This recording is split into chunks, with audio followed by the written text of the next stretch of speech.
That has no flow. That's crazy. Premier League predictions, game week 29. Let's go. Starting off, we have Newcastle and West Ham United. What have you gone for in this one, actually? I'm thinking 3-2 Newcastle United. I think Isak is back. Gordon attack. Newcastle are going to get 10th place. I actually have it back to Newcastle win, I can't lie. I said 2-0. I respect that. They beat Wolves 3-0, which is I was shocked with, to be honest. Wolves were in great form. Just on West Ham, they actually drew 2-2 at Burnley, which is shocking. So they should, in theory, lose at St James's Park. They should Fabian Shea. Miggy Almiron. On to the next game, we have Bournemouth and Everton. Bournemouth usually quite good at home, but they struggle against Sheffield United. Sheffield United, again, one of the worst teams I've ever seen. As a Liverpool fan, it pains me to say, Bournemouth 1, Everton 2. United were very, very lucky at home against Everton. I think McNeil is in great form. Branthwaite just called up to the England 11, and I think I can just see an away win. That said, Bournemouth's win against Luton just a few days ago was absolutely fantastic, and kudos to them. Final prediction, I'm saying Bournemouth 1, Everton 0. Bournemouth 1, Everton 2. The next game is Chelsea and Burnley. I'm backing Chelsea doing 2-0 here. Chelsea beat Newcastle 3-2 barely, to be honest, at home, so it was struggling signs. But again, Burnley just above Sheffield on being the next worst team I've ever seen under Vincent Kompany. They thought they're going to surprise people. They haven't surprised anyone. Well, actually, they have surprised people how bad they've been. We have shit you a bit. There's the insert Gordon Ramsay clip. Give it all I got. Give you 110. You surprise me to how shit you are. I'm backing Chelsea as well. I'm thinking Chelsea 3, Burnley 1. Cole Palmer's been absolutely on fire. And I just think they're too much for Burnley. Even though they're on the brink of relegation, I just don't think they have the quality.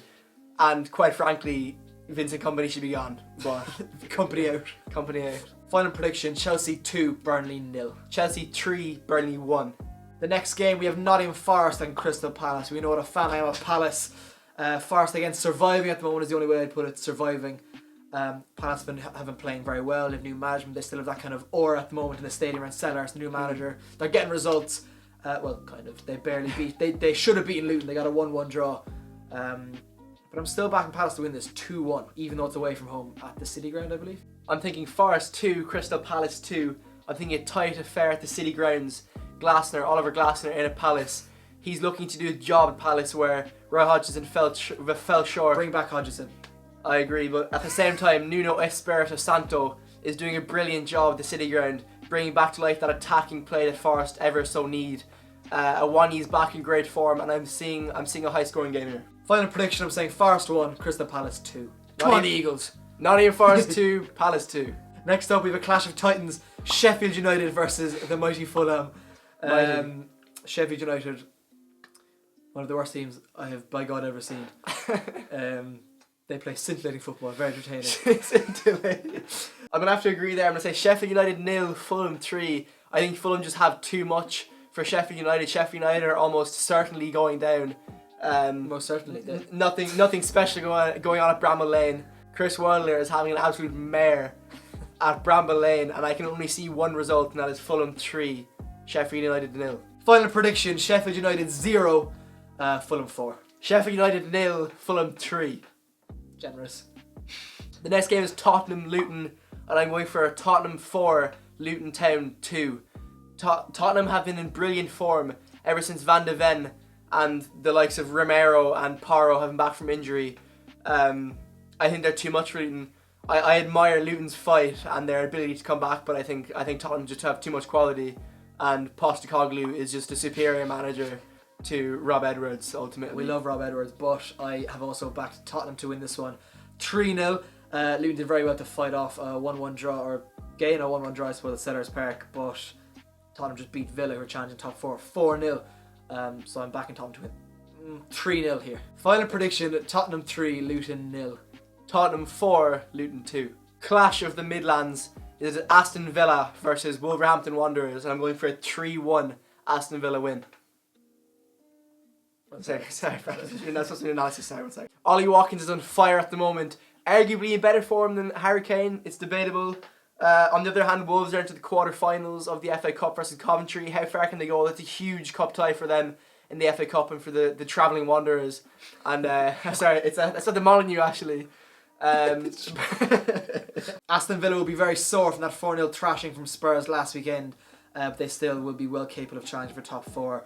So I think they'll just edge Wolves here 3-2, but again, Wolves in great form. But final prediction, Villa 3, Wolves 2. Villa 3, Wolves 1. The next game is Brentford versus Man United at the GTEC Stadium. The GTEC will be absolutely rocking. I can see an upset here. If you can even call it an upset in the form that Man United are in, I'm going for Brentford 2, United 1. The last time they played in Old Trafford, it was 2-1 to United. Luckily, Scott McSauce bailed them out.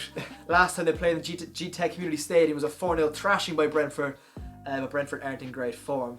But neither United. I'm calling a 1-1 draw here. Final prediction, Brentford 1, United 1. Brentford 2, United 1. The next game is Liverpool and Brighton Hove Albion at Anfield. I'm going for a Liverpool 4-1 victory. We've been churning out the goals recently, and I can see a walkover here. I've actually gone for the exact same thing. I've said Liverpool 4, Brighton 1. Again, Brighton have kind of fallen away from that top 4 race from where they were at the start of the season when they drew 2-2 at the Amex. I agree. I think their confidence is shattered after that exit from the Europa League, and I'm thinking Liverpool 4, Brighton Hove Albion 1. Final prediction, Liverpool 4, Brighton 1. Liverpool 4, Brighton 1. The last game, the big clash at the top of the table, we have Man City versus Arsenal. Huge game. As a Liverpool fan, I'm hoping for either a City win here or a draw would be great. A draw. I don't see any world where Arsenal go to Etihad and collect any more than 1 point, really. I'm backing a 1-0 win for Man City, actually, to be honest. I'm sorry to all the delusional Arsenal fans. You are not, in fact, winning at the Etihad, and you're going to bottle the league again. This is Liverpool's league for the taking. I'm saying Manchester City 2, Arsenal 0. This is a neutral football channel. I'm joking. Final prediction, Manchester City 1, Arsenal 0. Final prediction, Manchester City 115 charges, 2, Arsenal 0. That is the end of this predictions video. If you like, consider subscribing. What else is it? Smash like. That is the end of our Premier League predictions for this week. We'll be back next week reviewing them and getting new ones in. So